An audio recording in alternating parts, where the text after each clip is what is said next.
Tengo el ser chaparro en serio. Oregongo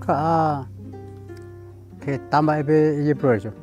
Ore indígena penguna por lo menos da solamente para tener ni la cae ni sino orecoto, oroipuru como ore religión pe ore haisha. Entonces es importante la cae, lo greco.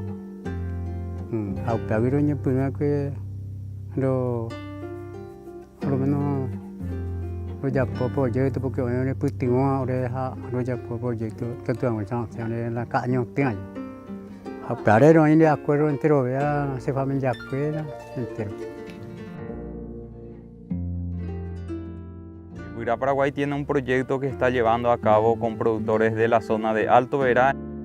Estamos introduciendo yerba mate bajo montes, en donde yo estoy asesorando este proyecto en cuanto a producción y manejo integral de yerba mate para la producción orgánica.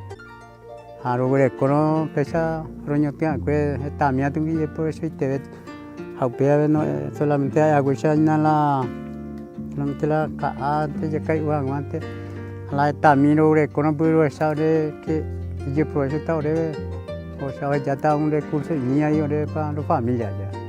Entonces cada uno pensaba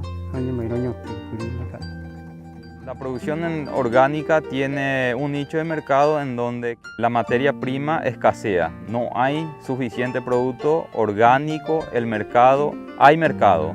Mercado realmente hay para producción orgánica, pero hay que llegar con los estándares que el mercado exige.